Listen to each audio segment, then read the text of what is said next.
Right. So I'm continuing on from what I last was talking about with you guys. So yeah, the sport has evolved a lot, and anybody in the sport of boxing knows. I mean, all you got to do is say, "Oh, John L. Sullivan versus Tyson Fury, who wins?" End the story. Okay. So sport has evolved a lot. So this particular matchup, Canelo versus Dimitri Bivol, that's a hell of a matchup, man. And I'm looking forward to that fight. Uh, that's gonna be a tough fight for Canelo. I'm telling you right now. I know he's doing his homework, but still, it's a tough fight for Canelo. We'll see what happens when it comes to that fight.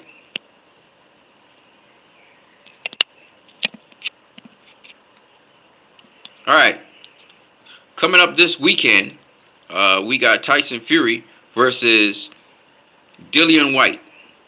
Now, I want to talk a little bit about the difference between fan expectation and reality and being realistic. A lot of fans are not very realistic, okay? So the fans wanted Fury versus Usyk for undisputed, all right? Usyk was tied up in a rematch with Anthony Joshua. So, a little patience, let it pan out, and then we will see Usyk versus Fury if Usyk beats Anthony Joshua again and Fury uh, gets past Dillian White. Okay? Very simple. But in the age of social media, a lot of people they don't have patience. Now, I'm happy that Fury is actually facing Dillian White because Dillian White is finally getting his shot at the WBC title.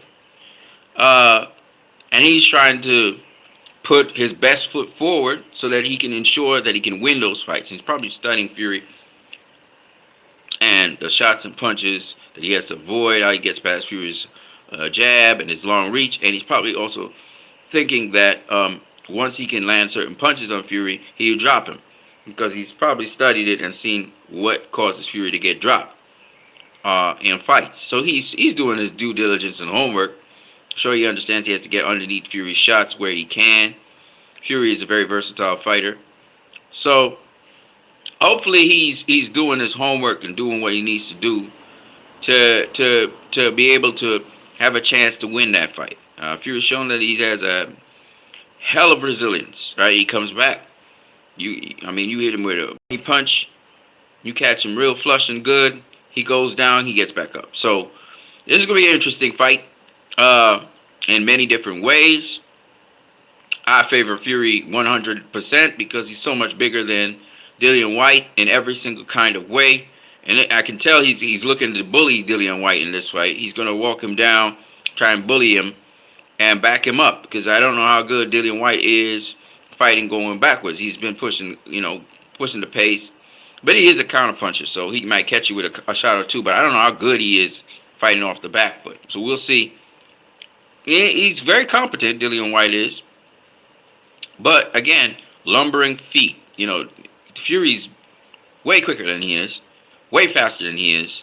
For a bigger guy, it's just amazing. I'm just glad that Dillian White's getting his shot at the title. And he's getting paid properly. Certain other conditions are probably not in his favor. So he's, doing his due diligence to try and work around those things. And I wish Dillian White the best, nothing but the best in his shot at the title. I hope he puts up an exciting fight. I hope he is able to, do well. He just needs to do well against Tyson Fury, possibly even win if he can. And that's all that's necessary. I mean, he's more than exceeded expectations. This is a guy that came from kickboxing into boxing, smart fighter. Cerebral fighter. He's not the most athletic guy in the world. Got a devastating left hook that can come in handy depending on how if he dips below and comes up with the left hook, you know what I mean? He needs to work on his defense some more. Needs to work on his conditioning some more. I'm sure he's going to be in the best conditioning, the best shape. Went to Portugal to train, so I know he's going to be in tip-top shape for this fight. Both guys have been caught using performance-enhancing drugs, or at least detecting some sort of thing that's related to performance-enhancing drugs or banned substances. Let's just put it that way. Both of them have been. I've heard rumors that Tyson Fury seemed to have been caught dirty or something. I don't know if that's true. But what I can say is I don't really care about all that. Right now, I'm focused on these guys are going to get it down. They're going to go in that ring and they're going to get it on. Dillian White hasn't shown up for any of the conference events, the press events, because he's probably just focused on training. He's not focused on nothing else. He just wants to do the best possible job he can, which is okay. I mean, that's all right as well. Tyson Fury shows up for it. He does the press conferences, he does his stuff, and he's going in there, razor focus. He looks really in tremendous shape for him, his body type. He's in tremendous shape. Just looking forward to seeing what both guys can do in that ring. You know what I'm saying? He's with Emmanuel Stort's protege, training him. So kudos to him on that. We're going to see what Dillian White can bring to the table. But, of course, I totally favor Tyson Fury to beat Dillian White.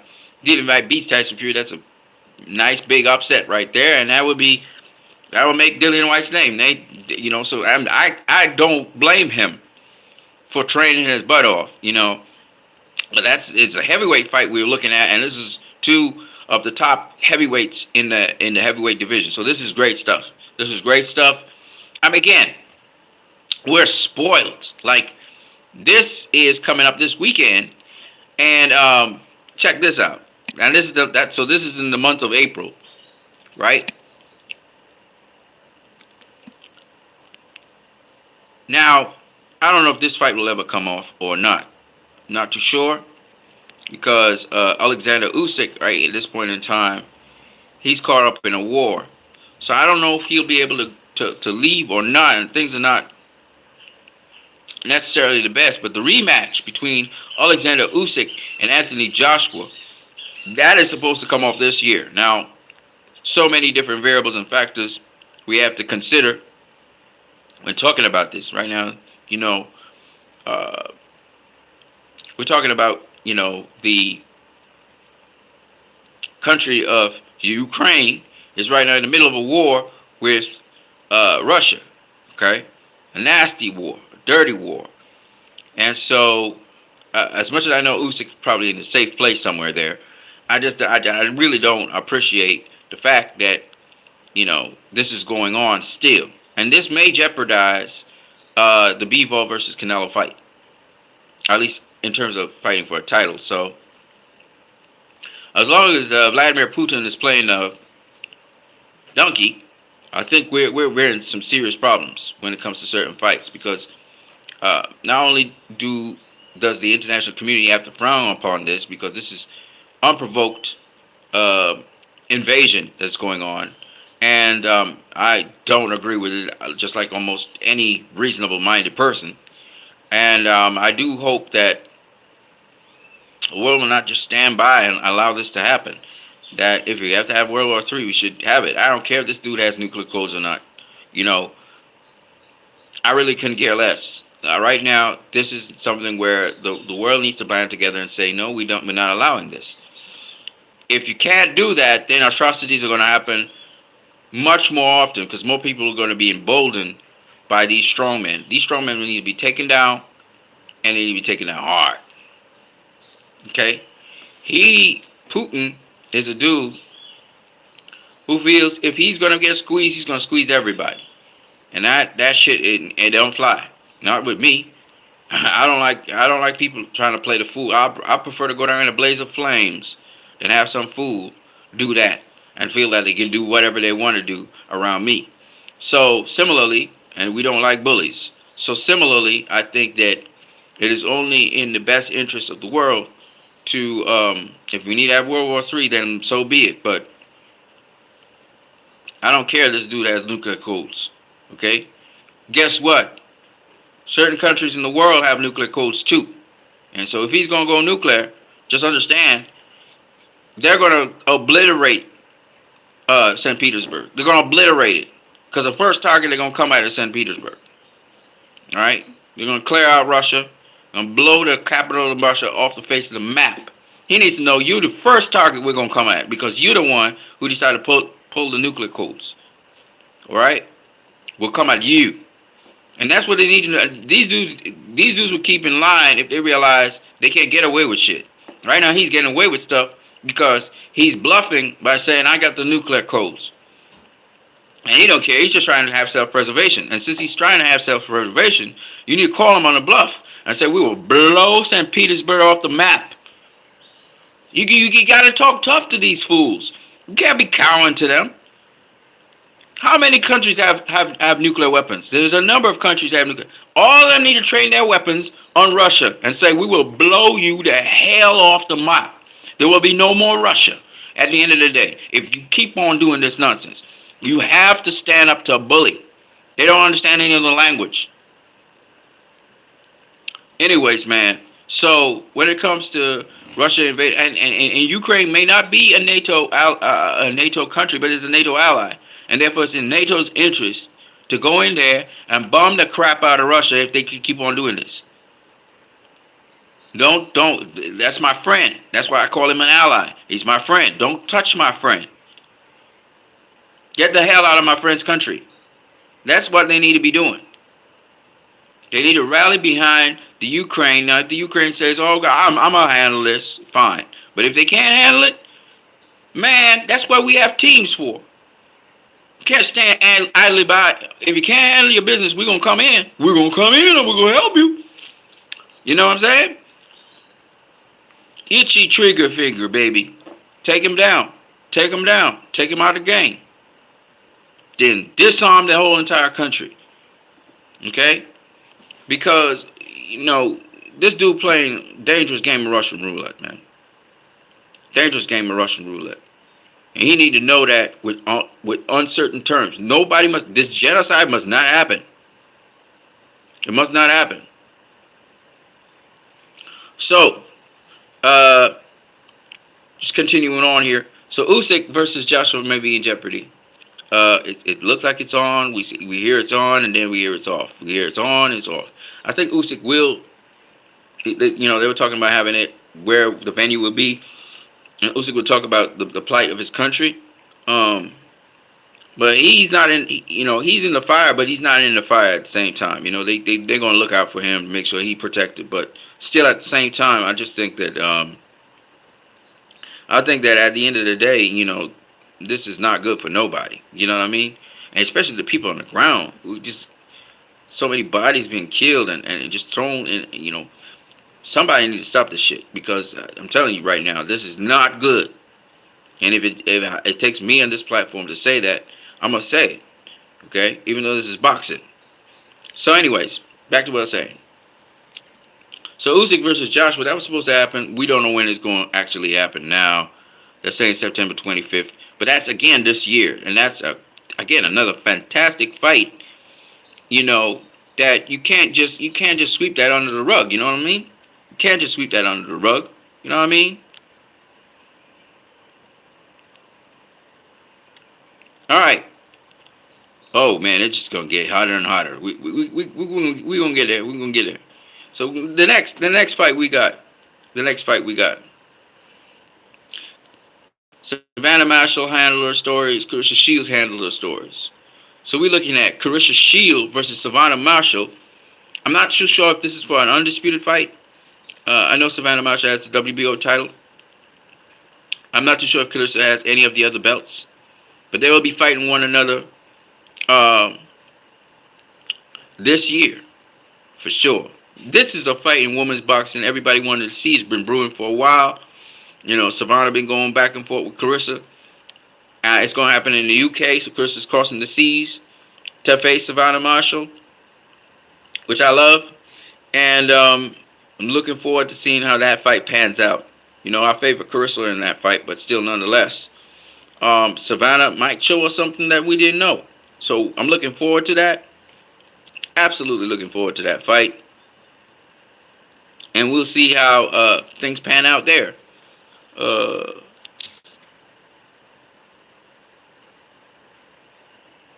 They talk about a rivalry dating back to 2012. So that's some good stuff right there.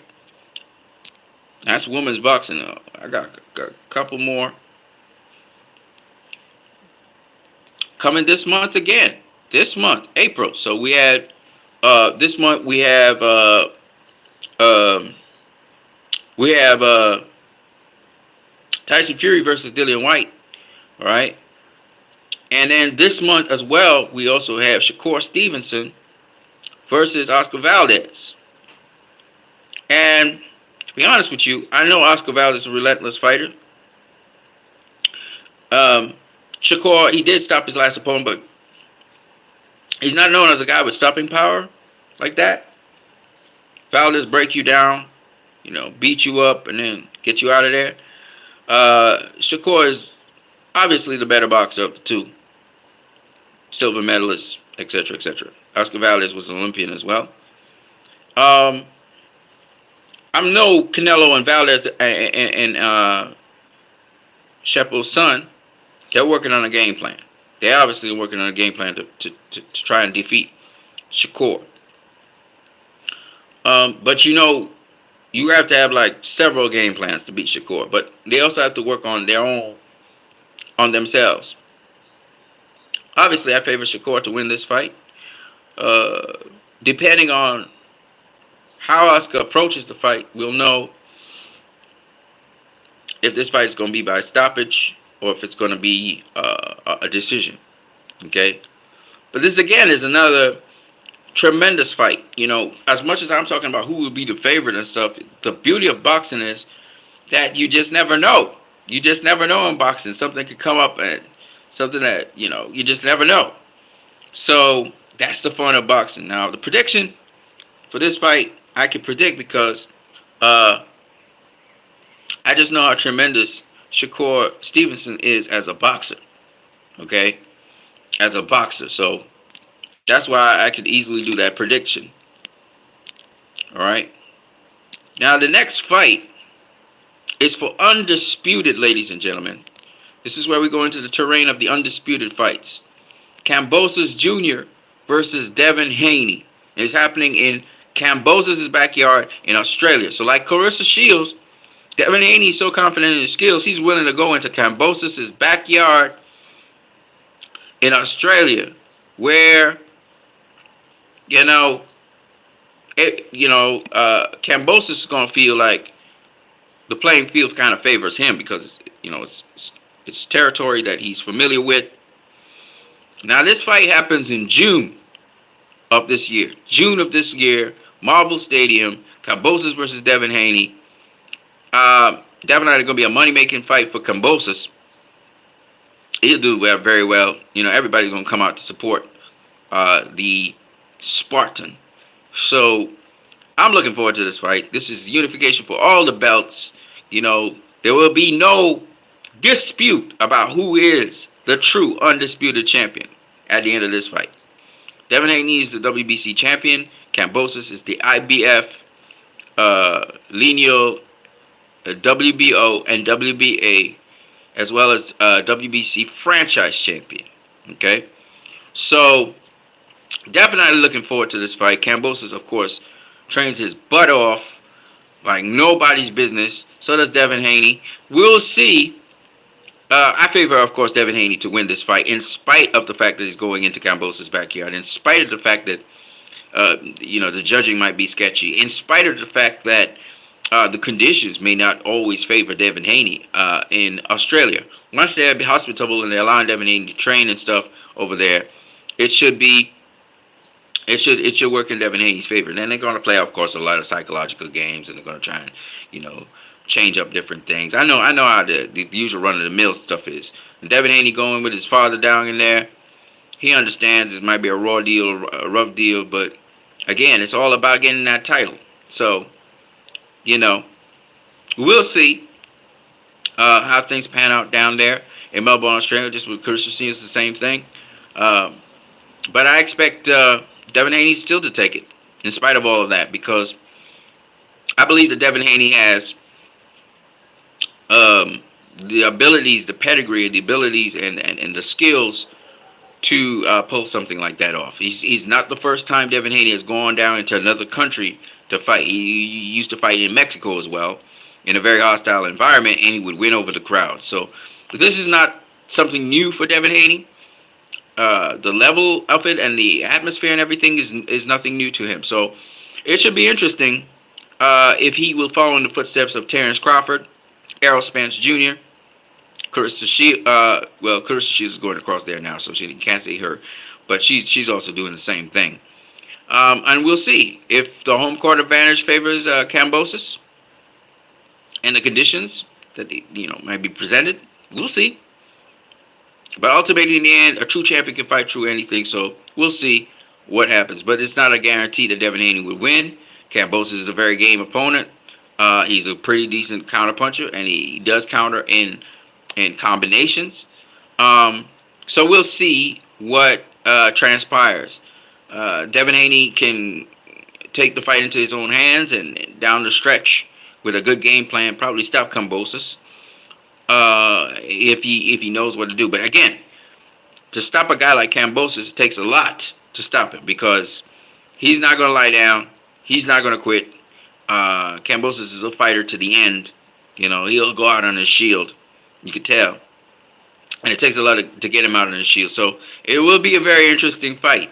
But a definitive win would be to stop him. Of course, that's easier said than done. The more important thing is to win the fight, of course. So we'll see. I don't know. We'll see what happens down there in Melbourne, Australia.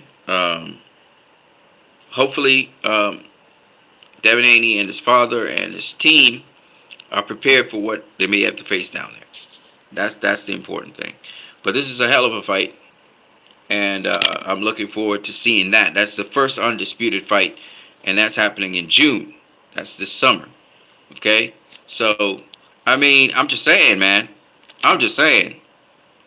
Now, the next undisputed fight is Jamal Chala versus Brian Castano, the second fight. Now, initially, it was carded for March the 19th. Okay? Now, it is going to be May the 14th. So, we're talking about next month, May. So, we got next month that fight, and we also have in May, trying to remember what the fight was. So we have two fights in April so far. We just talked about, and one in May. And this fight is it's going to be a good fight because Castano has a style that can somewhat neutralize what Jamal Chala brings. Now, the thing about it is, though, Castano's kind of predictable at a certain point. He throws, but he's so relentless. So the question is, can Jamal Chala can he make an adjustments to the predictability of the style and so prevail over Castano? That's the question. Okay, Castano's going to bring what he brings, and he's very nuanced. And he has little tricks up his sleeve that he brings to the table. But the question is, will Jamal Chala, now having seen the tricks and the traps and stuff that Castano brings, will he be able to make the necessary adjustments to actually clearly win the fight, whether it's by knockout or whatever? He did hurt Castano down the stretch, but Castano came back. So we'll see. I don't know. We'll watch and see, of course, how this develops. But this is a tremendous, tremendous fight. And again, this is for undisputed. All right. Now, the next fight I want to talk about is also another tremendous fight. It's in my profile picture, I think.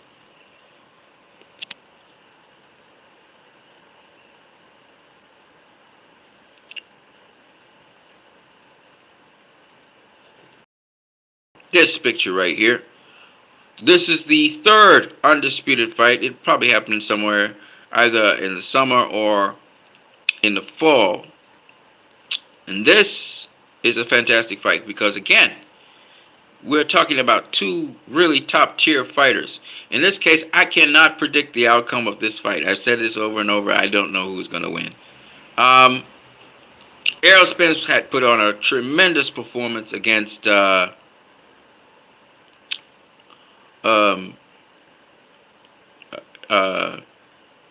uh, Ugas. I'm trying to remember his first name, but I can't. Yordenis Ugas. He put on a tremendous performance against Yordenis Ugas. So I expect, and Terrence Crawford put on a tremendous performance against Sean Porter. So I expect this to be fireworks. Errol Spence is a very busy fighter. Terrence is much more selective.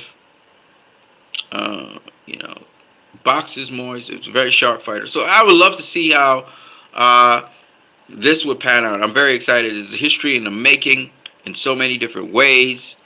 And it's just a tremendous fight. All the fans wanted to see. And this is just one of the other reasons why boxing is not dead. This is a big fight. This is a mega fight. Amazingly, both fighters are also in their primes. So there's a lot going on here that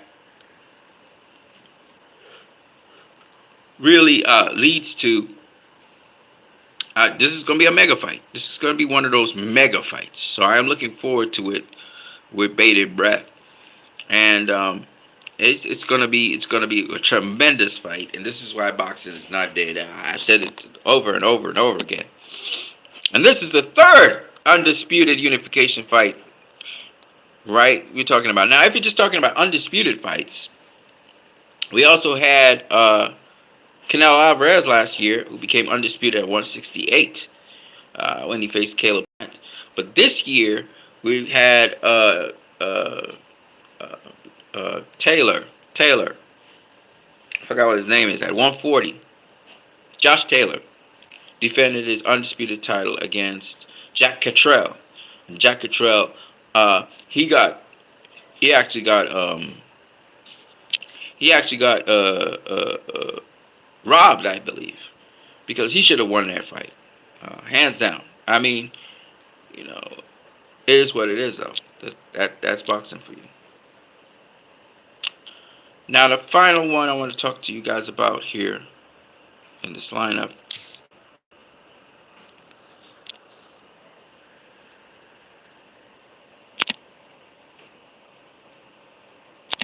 a fantastic fight is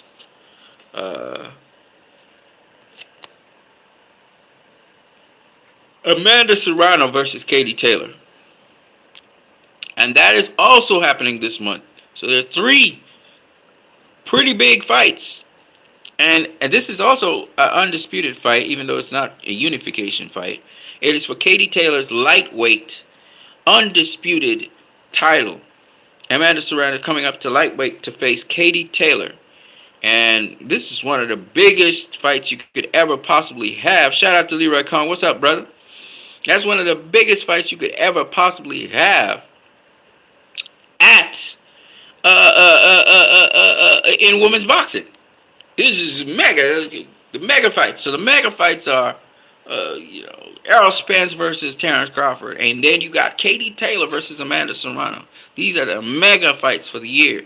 These are the biggest fights possible for the year. Now, there's some other fights that come out this year, like Tank versus Romero, and we got some exhibition fights coming off on the side. But I mean, when we're talking about boxing and real boxing, and top tier guys fighting one another and unifications and stuff, the month of April, which is this month, the month of May, the month of June, and the month of September are going to be tremendously huge fights are going to go down in those months. So when people tell me that boxing is dead and stuff like that, shout out to Leroy Khan once again. You got to ask yourself, what the hell are they talking about? So I can't wait to see those fights. Those are tremendous. I mean, tremendous fights we're talking about here. Tremendous fights. We're getting heavyweight fights. The heavyweight division is back. We're getting tremendous unifications for undisputed. We haven't had so many undisputed opportunities for undisputed champion in a very long time. This hasn't happened like this, and this is 4-belt era. We're talking about fights that fighters are challenging themselves with certain fights, but people can't see that. There are a lot of pessimistic people out here, and a lot of people don't know I hate to say it like this, but they don't know shit about boxing. Okay, they don't know about shit about boxing. They probably come from an MMA background or something, or they're just fans of a fighter, and they say some really stupid stuff. You know. So this is what we have to look forward to. Shout out to Leroy Kong again. All right. I'm gonna go across to my next channel. I'll talk a bit about the Snyder Cut and restoring the Snyderverse in a couple of minutes. Don't worry, people. And I got another video coming out for you guys. But I had to go do some stuff outside, and then I'll come back and I'll do that. So I just wanted to leave that with you guys for now. I'm telling you, man, we got so much good stuff just to look forward to in boxing, whether it's the zone, whether it's Top Rank, whether it's PBC, you know, whatever outlet it is, you know, it's good, and boxing is good. So I just wanted to say that. And what you need is getting out of here right now. But I will be coming back sometime tonight, and I'll talk a little bit more boxing with you guys. What you need in the building, or what you need out of the building. Shout out to Leroy Kong once again. I'm going to catch you guys later. Peace.